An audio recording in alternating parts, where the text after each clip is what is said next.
Hello, everyone. Welcome to SciLine's media briefing on psychedelic drug therapies. I'm SciLine's director, Rick Weiss, and for those of you not familiar with us, SciLine is a philanthropically funded, editorially independent, free service for journalists and scientists.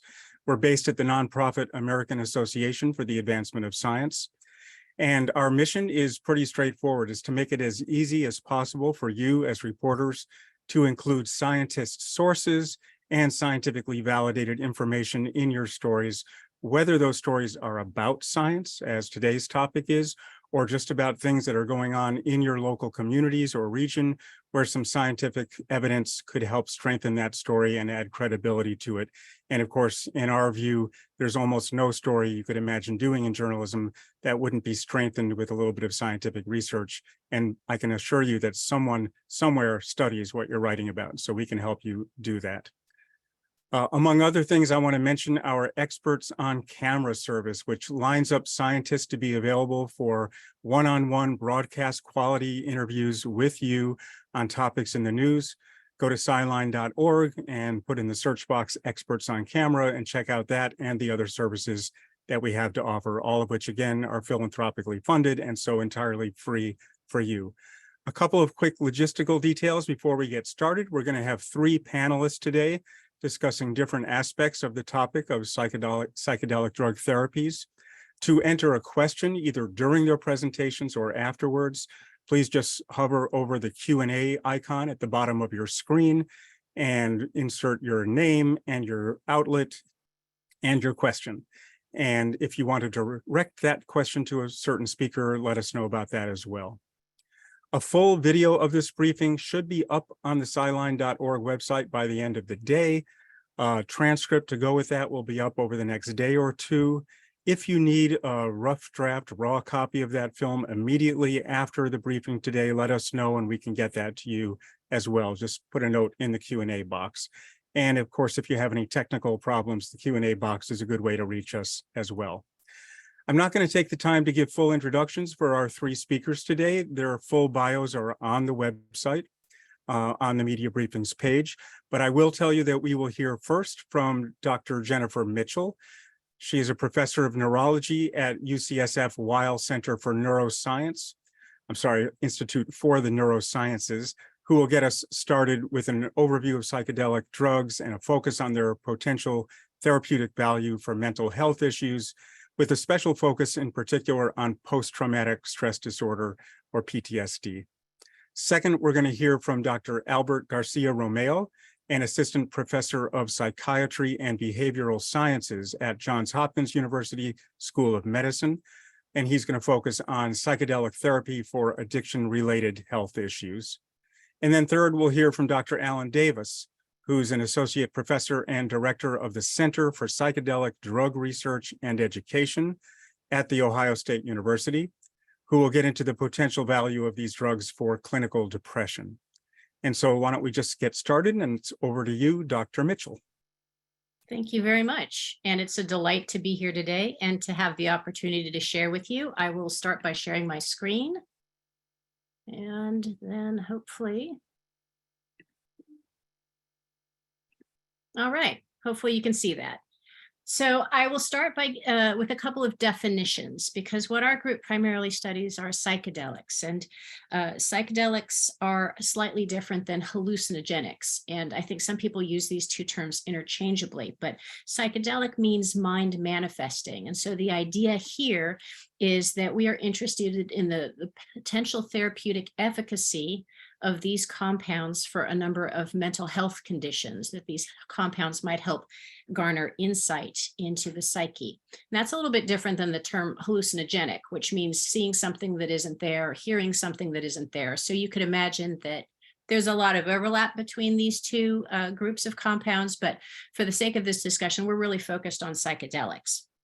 And some examples of psychedelics include LSD, which I think people typically think of when they think of the term psychedelic, and then psilocybin, which is the active ingredient in what you usually hear as magic mushrooms, DMT, which is the active ingredient in ayahuasca, mescaline, which is found in a number of different cacti, including peyote, and then MDMA. And I should mention also that psilocybin and MDMA are farther along in clinical development than some of these other compounds. They are in what the FDA refers to as phase 3 testing. So this is the last step in the drug development pipeline before you create something called a new drug application and then submit that to the FDA for assessment and for potential approval for a clinical indication. And since our group has been primarily focused on MDMA for PTSD, I'll probably tell you most about that today. But we have done a few other studies as well with psychedelics, including looking at psilocybin as a treatment for demoralization, and that it was in a long-term HIV/AIDS survivors. MDMA for PTSD, as I already mentioned. We have a grant from the FDA to look at psychedelic safety in community settings where they've been used obviously successfully for millennia.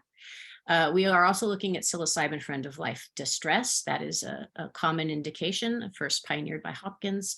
And then lastly, we are interested in looking at set and setting. And I'll get back to that in a couple of slides, but the idea here is that the environment in which psychedelics are administered could be particularly important for determining their therapeutic efficacy. So with respect to MDMA for PTSD, I was going to walk you through a few stages in the development pipeline and in the research that we've actually done to date, because it's been 7 years. We didn't think it would take this long, but it did. And so it started in 2017 with what we call a special protocol assessment with the FDA. And this is a mechanism by which a sponsor can sit down with the FDA and they can sort of flesh out a scientific protocol so that when they go back and submit this new drug application to the FDA years later, the FDA doesn't say, "Ooh, shoot, no, we don't want you to do it that way." So this sort of greases the wheels in the drug development pipeline. And then not long after, MDMA was awarded breakthrough therapy status. This again further facilitates communication with the FDA when you're ready for that new drug application. And then all of the 15 study sites that participated in the phase 3 data collection had to practice so that we could show the FDA and the sponsor that we were all doing everything identically, that there were no differences, and that the data we were collecting was homogeneous between these different sites in Israel, in Canada, and in the United States. And then once we were able to demonstrate that, we started what is called an RCT, or randomized control trial. And you have two types of randomized control trials in phase 3. So typically the first one is called pivotal, and then there's a replication. So for the pivotal phase 3 trial, we were focused on efficacy and safety of MDMA-assisted psychotherapy for the treatment of severe PTSD. So you had to have severe PTSD to qualify for that study. And then, because the FDA believes that maybe lightning can strike once, but not twice, you start all over again and you do replication. And the good part about replication is that you can typically relax your inclusion and exclusion criteria a little bit. So groups that perhaps couldn't have been involved in a pivotal phase because they have, say, another major illness like cancer or diabetes or HIV, can often be included in replication. And then you can also sort of increase your pool of participants.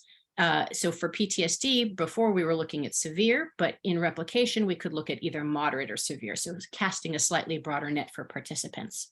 And then lastly, we're also looking at long-term follow-up data from everyone that participated in phase 3, because one of the big questions is, how durable are psychedelics as compounds?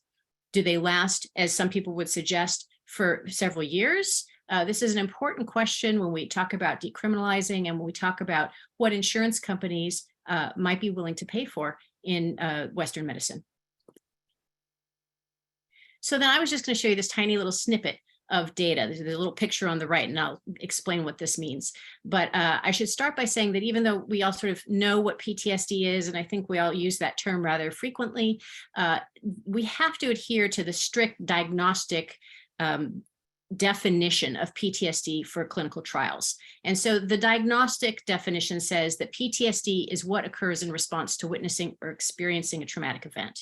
And most importantly, that traumatic event must follow exposure to actual or threatened death, serious injury, or sexual violence. You can imagine there are a lot of traumas that we all face that wouldn't meet these criteria for PTSD.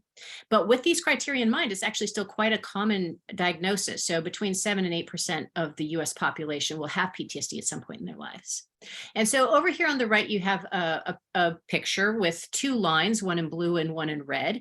And this is an assessment of every participant's PTSD symptomology, how much PTSD symptom they had. And what you can see here is that there is a blue line that indicates participants that received psychotherapy with placebo, and a red line that indicates participants that received psychotherapy with MDMA. And you can see that both groups improve over time. So down on the x-axis, you see that after 3 different long experimental sessions, these are therapeutic sessions, both groups do better. But if you compare the red line to the blue, you can see that the group that receives MDMA plus psychotherapy is significantly improved by the end of the study compared to the group that received psychotherapy with placebo. So then just shifting gears a little bit, I also wanted to mention set and setting, because we know that the therapeutic efficacy of these drugs seems to be somewhat determined by the environment in which they're administered. And so the typical example that I like to give is that of Advil, because Advil is great for headaches. And for me, Advil works equally well if I take it when I'm sitting with my mother versus if I'm at work versus if I'm at home with my kids. But psychedelics are different. They are actually very much dependent on the set and setting in which they're administered. So we have to pay particular attention to all of these different environmental cues and be very considerate when we sort of formulate an environment for administering these drugs. So here we have 2 photos. The photo on the right is taken from our psychedelic treatment room at UCSF, and you can see it's sort of shaped like a comfortable living room, low lights, it has nice music, lots of blankets, comfortable pillows, and there's a very well-trained group of facilitators that sits with the subject while they are in one of these psychedelic treatment sessions. The picture on the right, on the left, is from our room at UC Berkeley, which is not a psychedelic treatment room. And you can see it looks more like a standard exam room. And you could just imagine that taking a psychedelic in the environment on the right is going to result in a different set of effects than taking a psychedelic in the room on the left. And so that's something that we're currently studying as well, so that we can really potentiate the effects of these drugs and make sure that they do as much therapeutic benefit as possible. And so with that, I think I'll stop sharing my screen and I will turn the presentation over to our next presenter. Fantastic introduction and overview of that work. Thank you, Dr. Mitchell. And over to you, Dr. Garcia Romeo.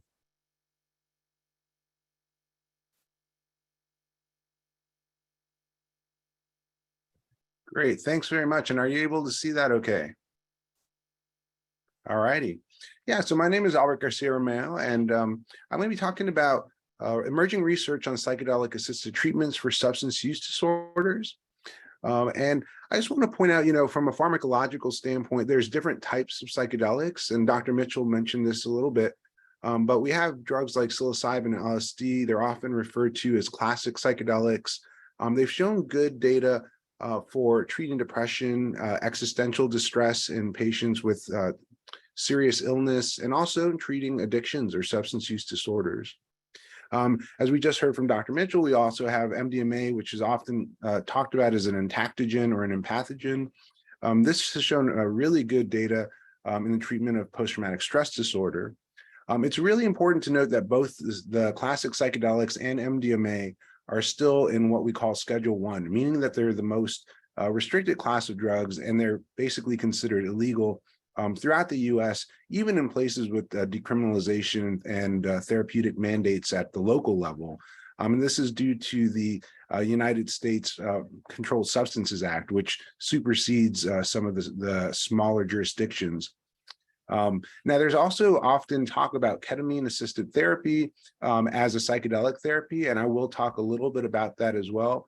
It's a slightly different type of drug. We call them dissociatives, but it's shown very good data for treating depression and also for treating addictions. And it's something that's legally available, though it's not insurance covered. And so it's only available to people who can pay out of pocket.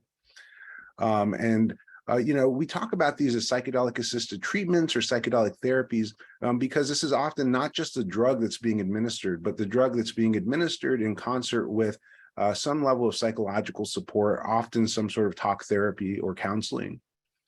And something that's important to note is that we think that the mind-altering effects of these drugs, of all of these different types of psychedelics, may actually facilitate the therapeutic process. And so that's something that's still being investigated, but it's worth noting.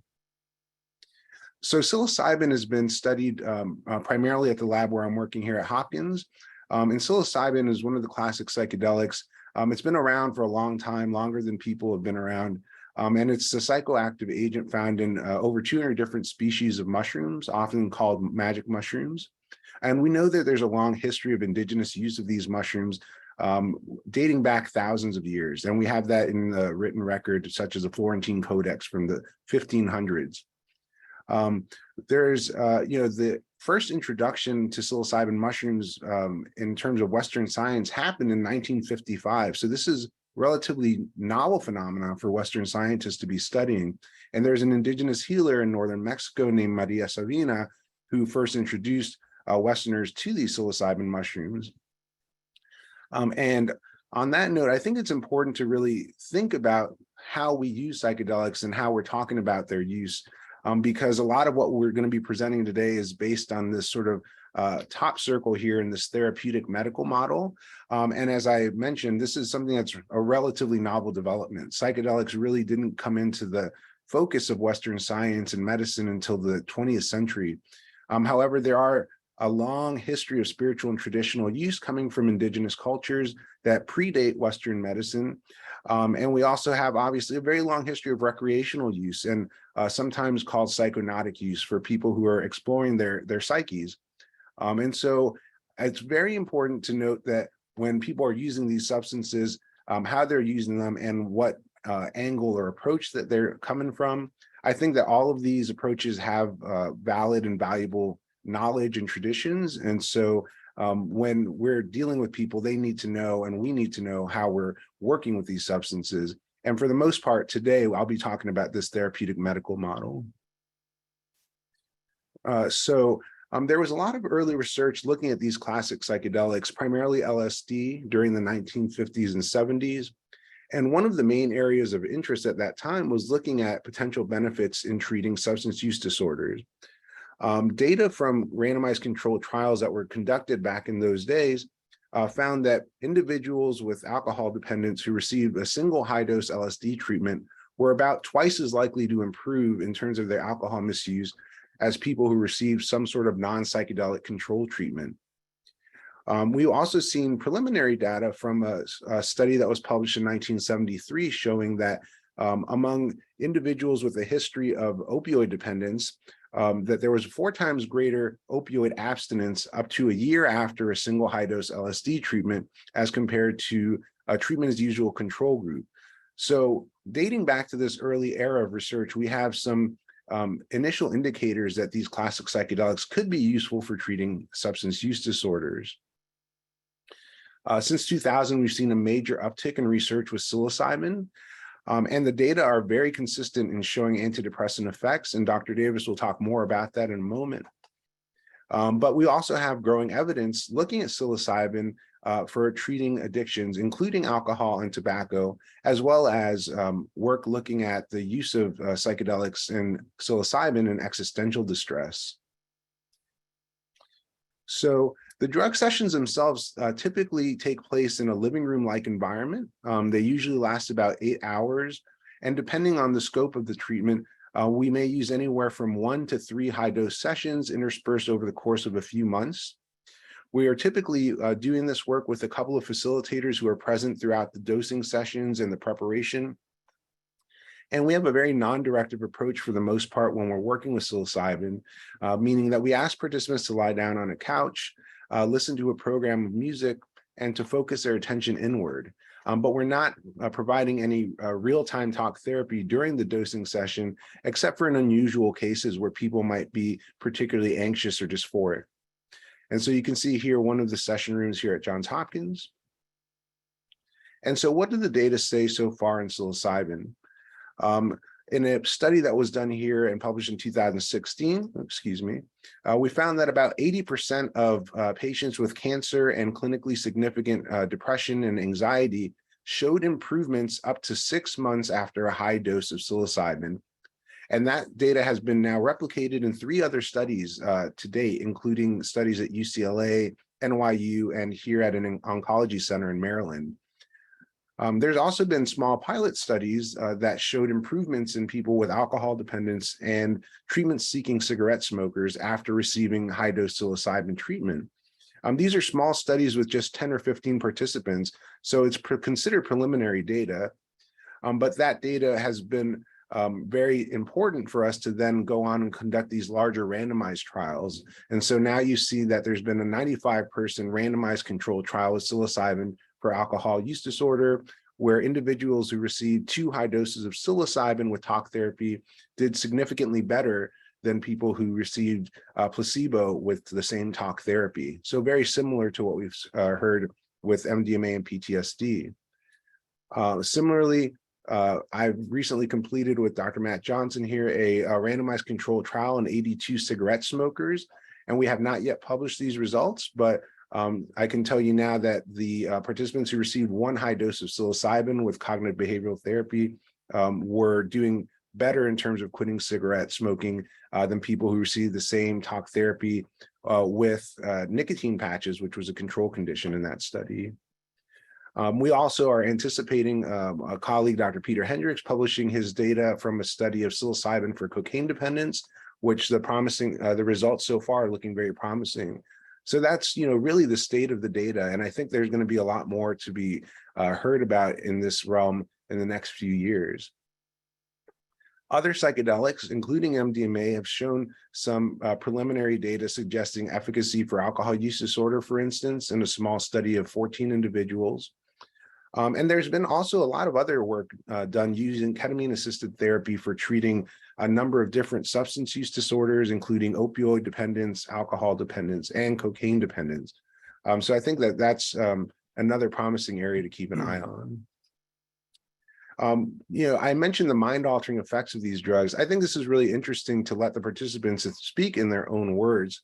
And specifically, what you have here is data from one of our smoking cessation studies, where we found that 80% of the cigarette smokers in the study quit after 3 high-dose sessions with psilocybin and talk therapy. When we asked them afterwards what was most memorable about their experience, you can see that all of these people had some really interesting insights to share, many of which seemed to be very much in alignment about what was notable to them. So you can see this person said this idea that we are all one, the awareness that all is one, oneness with the universe, a feeling of becoming one with the universe. So I just want to mention, these are all people that came here to quit smoking cigarettes, and these people never met each other, never spoke to each other at all. And yet there's a lot of consistency in terms of their recollections of their experiences. So shifting gears before I wrap up, I just want to mention specifically to the classic psychedelics, the risks seem quite low because these drugs are physiologically non-toxic, meaning that it's very difficult, if not impossible, to have a fatal overdose from a drug like LSD or psilocybin. However, they can cause increased blood pressure and heart rate. So people with heart conditions are typically not thought of as good candidates to receive these types of treatments. These drugs, these classic psychedelics in particular, can also interact with serotonergic medicines like SSRIs and MAOIs. So we're still learning more about that, but it's something that we're keeping an eye on. But pertinent for treating substance use disorders, these drugs are not typically thought of as addictive. The classic psychedelics do not create a withdrawal syndrome. There's a very low prevalence of past year hallucinogen use disorder, most of which is related to PCP or phencyclidine, which is a completely different kind of hallucinogen that's not a psychedelic. But these drugs can produce psychological dependence, and people can and do abuse them. In terms of use of psychedelics, they sometimes come along with something called hallucinogen persisting perception disorder, where people have ongoing visual or perceptual problems and distress that lasts months or years after using a psychedelic. This is not something we typically see in our controlled lab studies, but more so seen in recreational users. And this is also often thought of as related to flashbacks, as they're called colloquially. We do a very intensive screening process with people before they receive these types of interventions. And that mainly consists of a mental health history, where we make sure people with personal or family history of psychotic illness or bipolar mood are not participating, because we're concerned it could cause adverse responses in those individuals. Now, when people do use these substances outside of lab settings, they report very challenging experiences, and we see that sometimes too in the lab setting. However, in the lab setting, we're able to control the environment and make sure that people remain safe. When people are doing this outside, they can sometimes put themselves or others at risk of physical harm, behave in physically aggressive or violent ways, or need to go seek out medical or psychological treatment. So it's something worth keeping in mind that these are not completely innocuous. And I think most importantly, as media members, there's been a lot of sensationalism around these substances over the last couple of decades. But it's important that people know these are not a magic bullet. They're not going to fix everyone's problems. They're not going to work for everyone. And though there's been changes in laws in certain areas like Oregon or Colorado, for instance, there still can be criminal penalties for use and for possession, including loss of licenses, professional licensure, loss of employment, and of course, incarceration. When people are buying these substances on the black market, it can be very difficult to verify the dose or the substance that you're getting. And people who are doing underground therapy at this time are untrained often and certainly unregulated, meaning that it's a little bit of a buyer beware situation. Again, there's also other types of toxic hallucinogens that are out there, including these N-bomb drugs. And if you're buying something on the black market, you may be getting something like that. It's hard to say. So where we're at is, phase 2 and phase 3 studies are now underway with MDMA and psilocybin. So there's a potential FDA approval coming in the next few years. But this won't be a take two and call me in the morning situation. And this will not be like cannabis dispensaries where you pick up the substance and take it home to use it at your own facility. This will be much more like a surgery and general anesthesia type model, where it'll be administered in controlled settings only by specially trained professionals with substantial preparation and follow-up. One last note that I want to leave before I wrap up here is, the diversity in the current clinical trial samples have been very low. And so we've seen over 80% Caucasian non-Hispanic participants. So we really want to try to widen the net in terms of our recruitment so that we can also make sure that these drugs are safe and generalizable to other populations. And ultimately, we want to make sure there's treatment access so that people who need these treatments, if they're effective, are able to access them, and not just people who are well off being able to access them. So that's something that we'll have to think about more as we move closer to implementation. So just want to thank everyone for your attention. I'm going to leave my email up there momentarily, and I'm going to go ahead and hand it off to my colleague, Dr. Davis. Thank you. And Dr. Garcia Romeo, thank you for that. A lot of great data there, a lot of important context. I want to remind reporters that these slides will all be up on our website after the briefing today, so you'll be able to look at those more closely and pull those data. Also to remind you that you can be putting questions in the Q&A icon below. And over to you, Dr. Davis. Thank you so much. Lots of great information in these presentations so far. I just wanted to highlight a little bit of the work that we're doing at Ohio State at our center here. We're involved in leading trials on psilocybin for veterans with PTSD. We're also going to conduct the first comparison of psilocybin and another classic psychedelic 5-MeO DMT in lung cancer patients. And we're working on trials in a variety of marginalized communities, as well as hoping to lead one of the first trials in MDMA therapy among adolescents with PTSD. But the work that I wanted to really highlight today was something that was done while I was at Johns Hopkins from 2017 to 2019, where I was part of a team that led the first randomized clinical trial of depression treatment using psilocybin therapy. This was a waitlist controlled trial, which means that there was a group that was randomized to receive treatment right away, and there was another group that was randomized to have to wait 8 weeks before they received treatment. And we use that as a control or comparison condition.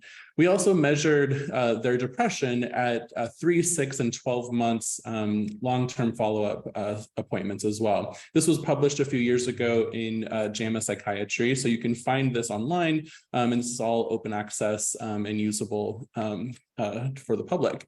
What you see here is a trial schematic of that waitlist condition. So up on the top line here where it says immediate treatment, what you'll see here is a depiction of what Al just talked about a little bit in terms of how this usually works for trial participants. In this study, they received 2 preparation meetings totaling 8 hours of therapy prior to receiving 2 doses of psilocybin. In the first psilocybin session, they received 20 milligrams dosed by body weight. And in the second session, they received 30 milligrams dosed by body weight. And then we conducted depression assessments and what we call integration therapy after that at 1 week, 1 month, and then all the way through the 12-month follow-up.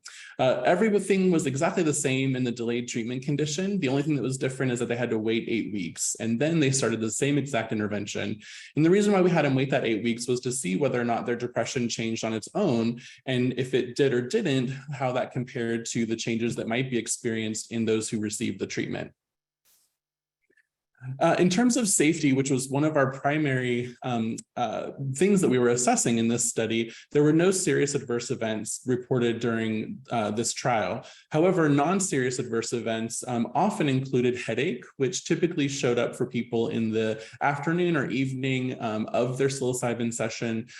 All of those were typically considered no more than mild or moderate headaches and easily treated with over-the-counter analgesics.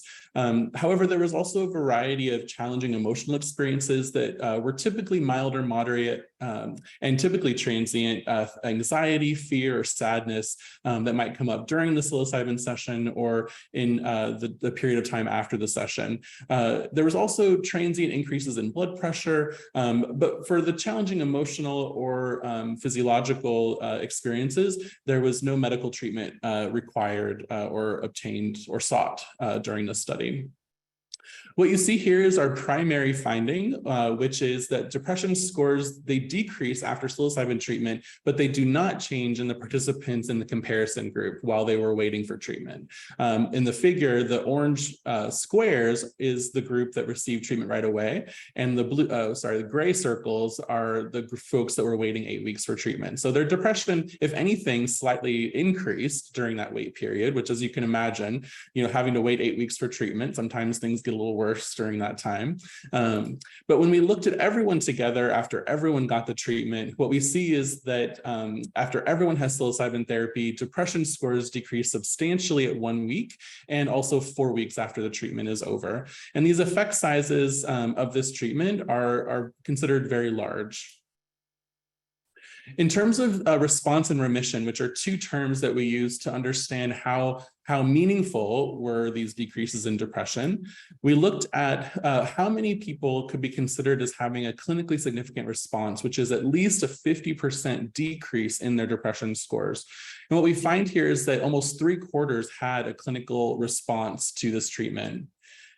Remission, we also measured, and that's folks who basically at the end of the treatment were no longer above a threshold to be considered as having clinically meaningful or clinically significant depression symptoms, basically undiagnosable. And we found that approximately 1/2 of the participants were in complete remission from depression at 1 week and 4 weeks after the treatment was completed. We've also since then published our long-term findings. This was published recently and is also available open access. And what we found was that up to 1 year after the treatment was completed, 75% of the people in the study were still considered as having a clinical response, so at least a 50% drop in their symptoms. And still approximately 1/2 were in complete remission from their depression up to a year later. There were also no serious adverse events reported during that long-term follow-up and no psilocybin use outside of the trial. I also particularly like this figure, which shows all of the individual trajectories. So each line represents a different participant in the study. And I like to highlight this figure because, as you can see, it's not a uniform trajectory for people. Some people, their depression got better initially, but then got worse after a long-term follow-up time frame. And for some people, it went down and stayed down. But you can see all the different varieties of trajectories that people have had after this treatment was completed.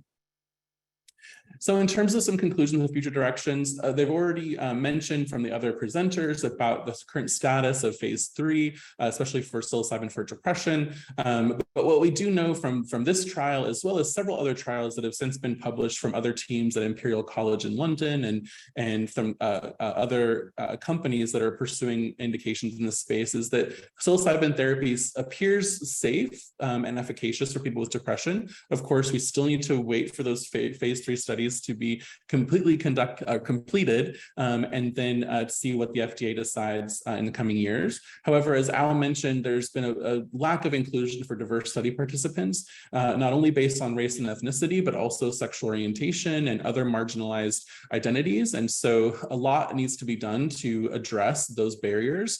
If approved by the FDA, it's also going to take a lot of time and effort to make this treatment available to the public. So because of all of the particular infrastructure needs that will have to take place for the study, including things like training the workforce of potential providers and making sure that sites are able to provide this type of treatment, it's going to take some time to get that done, and a lot of work that'll need to happen in those spaces. And that's all I have. Thank you.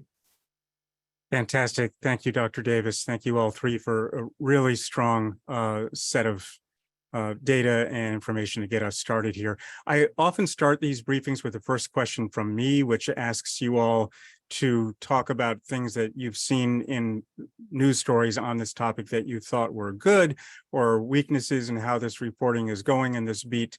But we've gone a little bit long on presentations, and I want to leave enough time for questions from reporters. So I'm going to skip that for now. Although if along the way you have thoughts about ways that reporters might improve or keep doing well in various ways, feel free to work that into your answers. Why don't I just jump into a question here from Katrina Scales, who's a producer with Graham Media Group. Can a panelist explain how psychedelics, psilocybin, LSD, were administered to their trial participants? There's a few different ways of ingesting these things. One of you want to pick that up? I can speak only to MDMA and psilocybin, and then I'm sure others will join in, but both were administered orally on site for us, and MDMA in particular, because it's already been commercialized, comes in a cute little blister pack that looks a lot like an allergy medication. You push it out the back and then you take it with a glass of water. Yeah, there are other administration methods as well. We're actually pursuing an intramuscular injection for some of the psychedelic administration that we do here at Ohio State. And of course, some psychedelics can also be inhaled, but largely they're primarily orally ingested. So that means just eating the mushrooms raw. Yeah, although I should highlight, we're using all synthetic substances. So we don't use any plant matter for the trials. They're all done using pharmacy controlled and synthetic drugs. Okay, that's a great clarification. Thank you. Here's a question from Tiny Ricciardi from the Denver Post. Many of these studies include a pretty small sample size. Why is that? And are larger scale studies upcoming in the future? As journalists, further, how should we consider the size of these studies when weighing the potential benefits of psychedelics? Are small studies as promising as we're meant to believe? Well, I'll just say one thing really quickly about that. I'm sure everyone has lots to say about this topic, but from my perspective, the reason the studies have been so small is because there's been absolutely, almost no governmental support for this science for the better part of the last 3 decades. And so because of that, we have had to do these studies on a razor thin budget, often pulling together volunteer hours from investigators and really trying to pull in private donors and the public to help fund some of this work. Our depression trial at Hopkins was completely funded by a crowdsourced funding campaign from people out there in the real world. So now that's changing somewhat more recently. There's been some buy-in from the government to start funding some of this at scale, but those studies haven't yet been published. So we'll see the larger samples as soon as we see the dollars come in to actually support this work. Al, do you want to add anything to that, or Jenny? Oh, go ahead, Al. I was just going to say, to echo what Dr. Davis said, it's hard to do these studies because of the regulatory burdens. So that takes a long time to get all the approvals in place. It's very expensive. And so that's why you've seen such little work up until recently, because we were having a hard time coming up with the funding to do the studies at scale. Finally, once we've seen a few of these studies that are starting to get up into the hundreds, including the largest study of psilocybin with 233 people recently published. And so what's nice is that many of these studies have been consistent from the smaller studies to the larger studies, meaning when we start with smaller depression studies and they're good, we've seen follow-up studies with depression that have been also good. And same with the substance use disorders. But yeah, we don't want to look at, a study of 10 or 15 or 20 people and say, oh yeah, this is an approvable treatment and this definitely works, because there's so many moving parts. And so those often need to be replicated in larger samples, which is what we're working on now. I'll add that there are a couple hundred people that have participated in the phase 3 trial for MDMA for PTSD. So you can look to see larger trials in phase 3, and also that it's, again, those are FDA guided trials. So the FDA decides what the end should be. And that gives you some, hope that perhaps the trial is well powered to make the claims that it's making. Mm-hmm. Yeah, for reporters not used to reporting on medical issues, the N that Jenny refers to is the number of participants in that trial. So interesting that the FDA is weighing in on what those numbers should be in those trials. So hopefully when the results come in, they will say that was a big enough trial and you don't need to do another one. Okay, here's a question from Thomas Lydon, who's an investigative reporter at KMSP Fox 9 in Minneapolis. This is interesting. The Minneapolis mayor recently passed an executive order attempting to decriminalize psychedelics in an effort to advance therapy. And yet there is no infrastructure or licensing system in Minnesota currently set up for psychedelic therapy. My question, are efforts like this sending a false message about the availability and promise of psychedelic therapy, or doing more harm by potentially confusing the notion of simply tripping for fun with an actual therapeutic approach? Are public officials posturing with psychedelic therapy because they believe it's a good demographic issue? So there's a question that's everything from medicine to politics, and I can ask each of you to step into it if you like. Just yes. That's my answer. Yes. That's all of Yes. that. I mean, it's tricky because on the one hand, these substances, I believe there's enough scientific evidence to suggest that they do not need to be criminalized, that they should not be considered Schedule I drugs. And so decriminalization is important because they shouldn't be considered problematic in the way that we've been told that they should. And that's what the science tells us. And at the same time, if we don't have the infrastructure and the support ready yet to support people's access, then that's also problematic. So I do think that people are pandering to constituents in some ways, but also, even if we try to take it with, the best intentions, it's likely that they are also trying to rectify in their local municipalities this issue of it doesn't make sense that we're criminalizing and spending taxpayer dollars to prosecute these types of offenses either. So I feel like it's both of those. Anyone else want to weigh in on that? Sure. This is a hot topic. I'm personally a firm believer in regulated access. So I do think that there should be access to those that are in need, but I do also believe that this decriminalization that's sort of, spreading like wildfire across the country is putting the cart before the horse. And I'm concerned that it could derail facilitated access because there will be adverse events. There will be significant adverse events. We're seeing some already in California where you can get adorable looking psilocybin laced chocolate bars that, look like candy. So I am concerned about the sort of the safety aspects of decriminalizing without that infrastructure. And if I could add something really quickly that I think addresses your earlier question, Rick, that we didn't have time for, which is that one thing I think the media could do better with reporting on this topic is understanding that the headline needs to always say the drug-assisted psychotherapy, especially if you're talking about the clinical trials that have been done, and it's not the drug in and of itself. Because part of what I think that politicians miss when they do these decriminalization efforts is they assume, oh, well, psilocybin or MDMA has been found to be safe. But no, psilocybin and MDMA-assisted psychotherapy with two highly trained doctoral level, often professionals who know what they're doing in a very safe setting, that has been found to be safe, not giving someone a chocolate bar and sending them on their way and hoping for the best. That's a super great point. Thanks for making that. I think all of your emphases on set and setting is actually really interesting and a really interesting angle to explore journalistically and scientifically. It's hard to think of any other component of the modern medical armamentarium where it matters so much. how you take it, when you take it, with whom you take it. So it is a really new and difficult model, seems to me. Here's a question from Paul Vogelzang, a podcast producer based in Virginia. Is there any research or indications of use from older age adults? Go ahead, Dr. Mitchell. I'll just say really quickly, the phase 3 trial didn't have an upper age limit or cutoff.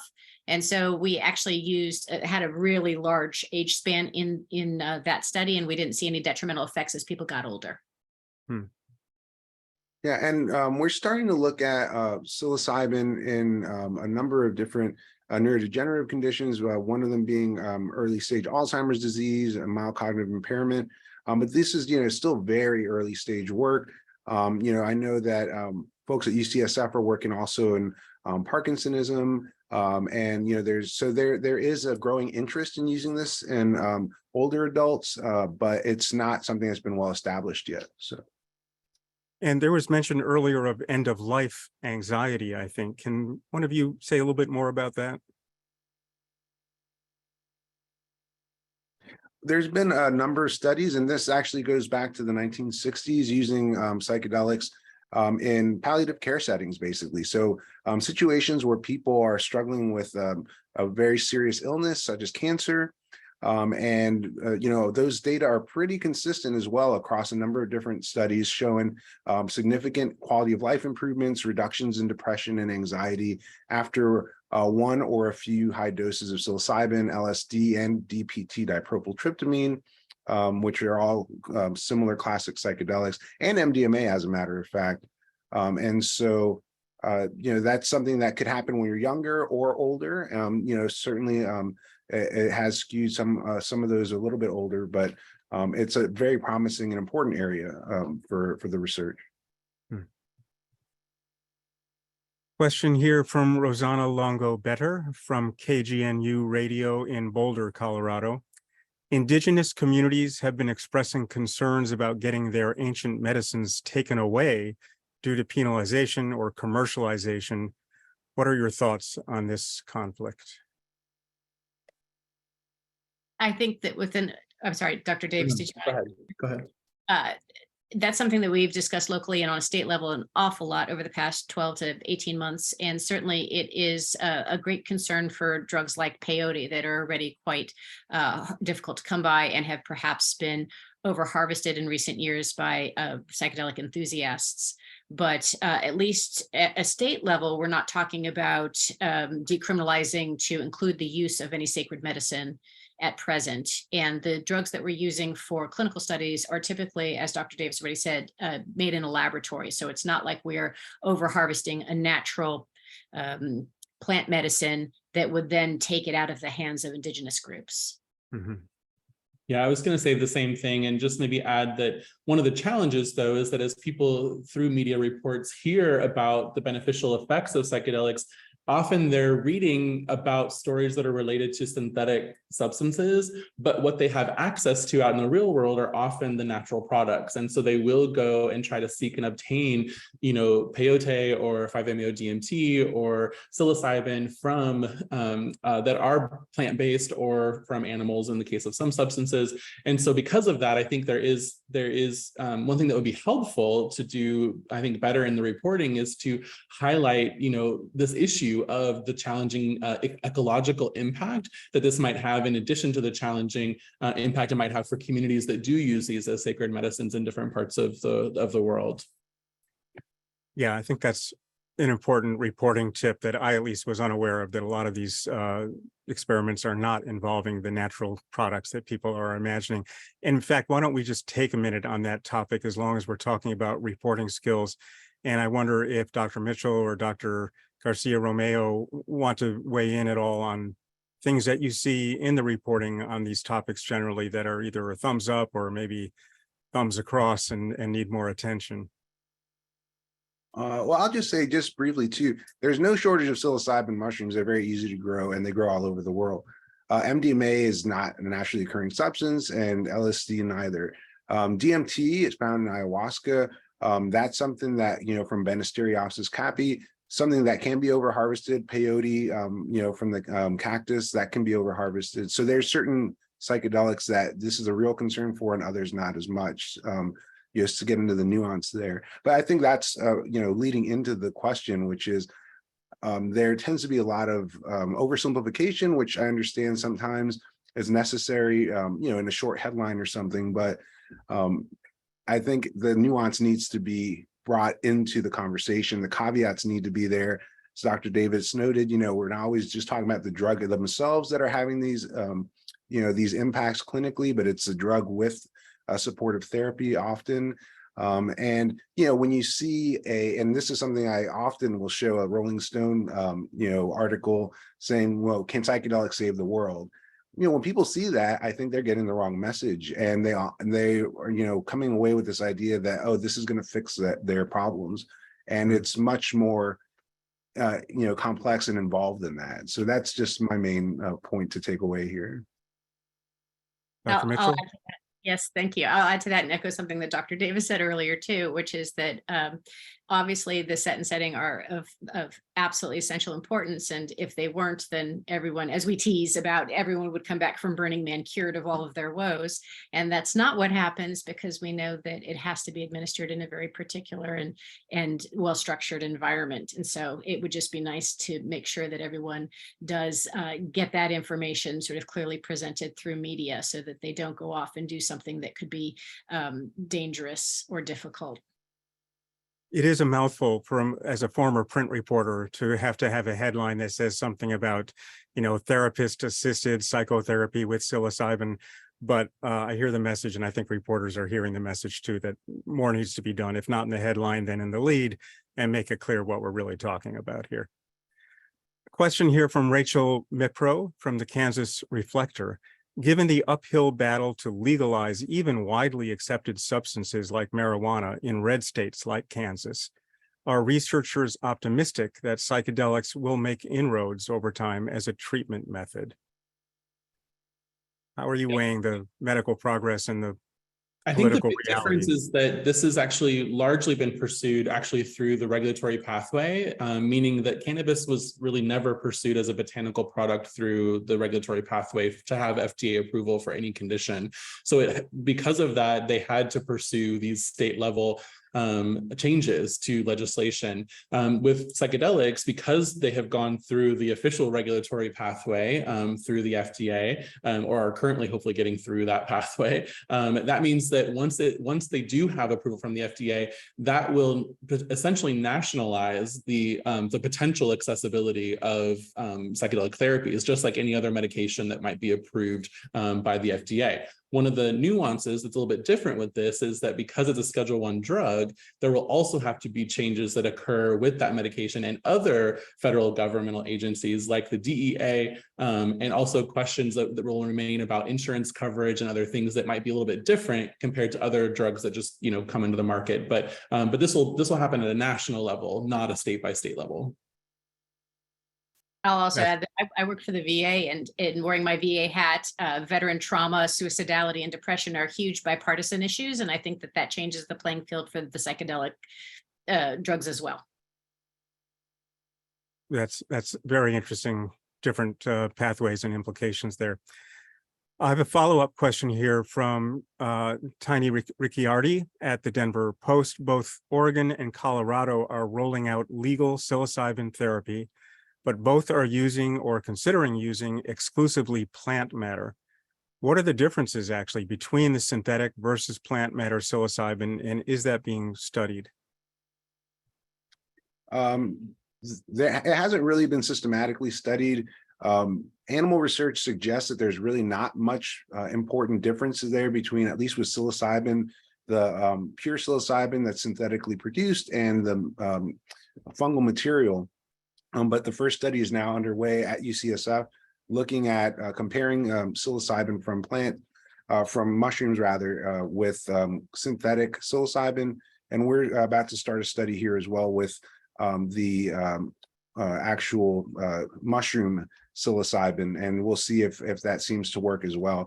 But my guess would be that yes, it should work equally as well, because we're talking about the alkaloid psilocybin that's found in the mushrooms.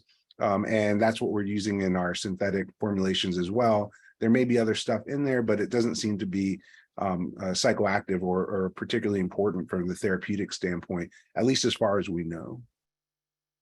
It seems like it would be harder to get a precise dosage when you're working with natural material.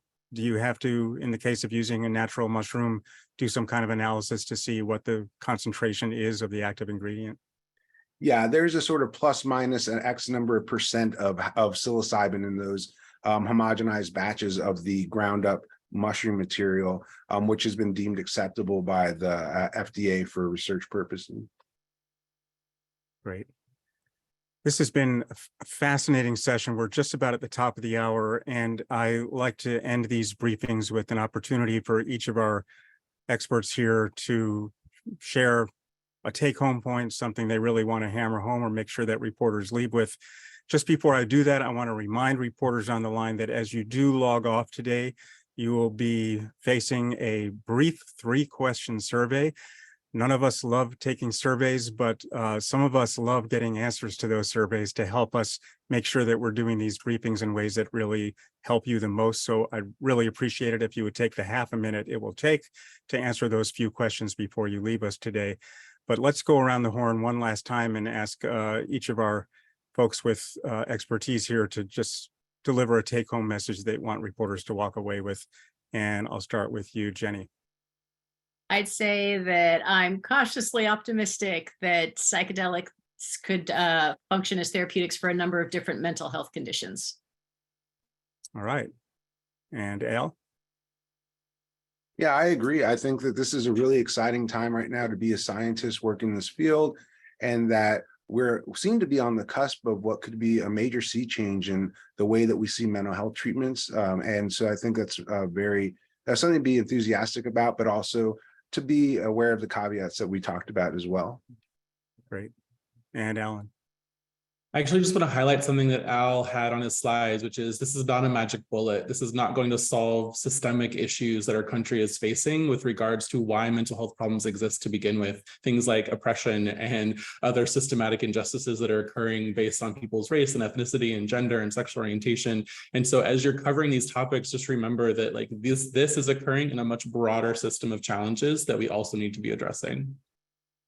So important. Thank you for bringing that up. Thanks to all three of you for how much you brought to this session today. I've learned so much. I know reporters are leaving here with a trove of information so they can do more of these stories and do them better, which is what we're all about.